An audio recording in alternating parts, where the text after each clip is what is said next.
mshindi wa pili. Kila klabu ilikuwa inahitaji kuchukua ile kombe. Sisi ndio ilikuwa mipango yetu. Hii ndio ilikuwa malengo yetu kuchukua ile kombe. Tumetolewa, lazima tuheshimu kwamba sisi tumetolewa. Na lazima tuwape hongera wale APR waliotutoa. Nimwambie ndugu yangu, huyu katolewa na APR na ni Mlandege. Huyu hakuwa hapasi kuisifia milioni 70 aliochukua.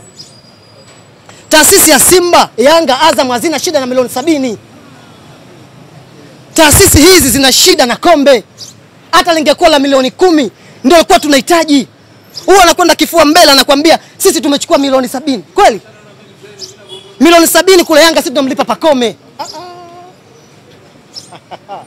Kibri. Sio unanielewa? Hii milioni 70 waliochukua wao, sisi anakula Pacome. Mchezaji bora katika bara la Afrika. Hayuko AFCON huyu. Hayupo AFCON. Sawa. Wachezaji wengi wako AFCON wakubwa.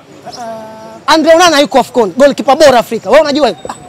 Sinasikia anasafiri, amesafiri bado. Yuko AFCON, hayuko AFCON. Jibu moja. Yupo. Sawa, twende. Hayupo. Sasa huyu anakwenda anashangilia milioni 70. Kokosa hii. Ili ni kosa. Nyinyi Yanga mnashangilia nini? Sawa. Sisi tunasikitika, sisi hatushangilii. Nyinyi mna masikitiko. Sisi tunasikitika kutolewa katika hatua ya robo finali. Kwa sababu hayakuwa malengo yetu. Nini? Kuweka kamati ya mashindano sisi kama Simba Sports imetusaidia sana. Ndio maana nikasema imetupa muda mwalimu wetu Benchika. Si umeelewa vizuri? Kwenda kuiangalia ufanisi wa timu yake kwa muda mrefu.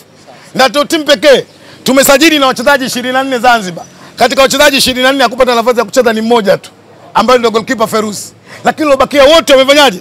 Wamecheza. Maana yake mwalimu alikuwa anaangalia namna ambavyo wachezaji wake wote walivyo. Kwa sababu ya ugeni wake, naamini mashindano ya Mapinduzi yatakuwa yamempatia faida kuona namna sasa tunakwendaje klabu bingwa barani Afrika. Tunakwendaje kwenye NBC ligi. Kwa hiyo mimi nasema imetusaidia sana kama Simba Sports. Dosa, kwako kwa kumalizia. Yanga kiboga kililika Zanzibar na wakarejea. Yule samaki kumgeuza upande wa pili kidogo ilikuwa tabu, kama maneno ya mshereheshaji au meneja wa habari wa Yanga Ali Shabani Kamwe. Kipi cha ziada ambacho mmekipata Young Africans ambacho mtakuja kukitumia huku ili kuona namna gani mnaweza mkatetea ubingwa wa ligi kuu soka Tanzania bara?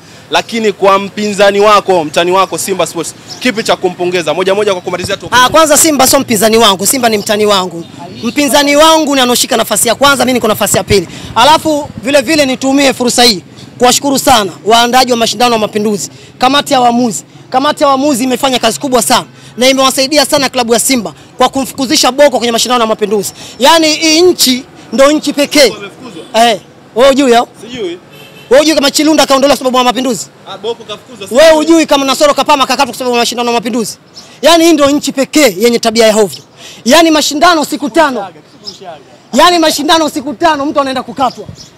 Wakati tumecheza ligi za NBC zaidi ya mechi 10. Hawaja prove kama Chilunda hajui mpira. Hawaja prove kama Boko amemaliza muda wake. Hawaja prove kama Nasoro Kapama amechoka. Amekwenda Mapinduzi siku 3, mechi 2, wanasema mashindano yamewatosha. Brother, hii ndio nchi pekee yenye maajabu kama haya. Lakini niwaambie tu, Simba, jipangeni sana. Mashindano yaliyobaki mbele yenu ni ligi ya NBC. Bingwa mnamjua. Bingwa mtetezi mnamjua. Niwaambieni tu, kazeni buti. Yule Dula Mbabe mnatuletea atatupiga uwanjani. Bakora ikiwa kwa mwalimu siku zote ni uonevu kwa mwanafunzi, kwa sababu kuna vingi anavyojua. Sasa kutokea hapa tunaomba tufunge tu mjadala. Licha ya kuwa Kisugu ana kwake ya moyoni ambayo Dosa sekunde tu. Amalizia au tufunge? Sekunde. Hamna kumalizia. Kaka imeisha. Sekunde. Nataka nimwambie Dosa kitu kimoja. Kidogo sana. Nataka nimwambie Dosa tuko katika kipindi cha usajili cha dirisha dogo. Steven Ngushi naye ameondoka yuko Coast Union. Mimi nataka kuambia tu wa Tanzania sio Dosa. Nataka niwaambie tunapokwenda kipindi cha usajili kuna wachezaji wanatoka na kuna wachezaji wanaingia. Kwa maelezo ya vyombo vya habari nimeona kwamba Steven Ngushi, Crispin Ngushi, si ndio? Amekwenda Coast Union ya Tanga. Pia kuna mchezaji mwingine nimemsahau jina lake, sio anaitwa Mwinuke, sio nani yule? Mwinuke wa Simba. Nani yule anacheza pembezoni mdogo yule? Mkane. Kuna timu naye amekwenda nini? naona aibu kuyasema juu ya ndugu yangu Dosa. Yaani hata ajui kama kipindi cha usajili jamu sije kunyoa jina Dosa. Jamani mimi ngoja tumalizie. Mimi nimesema tunaishukuru kamati ya mashindano ya Mapinduzi kwa kumuondoa John Boko kikosini. Kwa kumuondoa Nasoro Kapama kikosini. Kwa kumuondoa Chilunda kikosini. Chilunda ndo mtu pekee tulioaminishwa na afisa habari wa klabu ya Simba. Huyu jamaa anajua kuliko maelezo. Leo hii mashindano ya siku mbili wanamfukuza. Asante sana.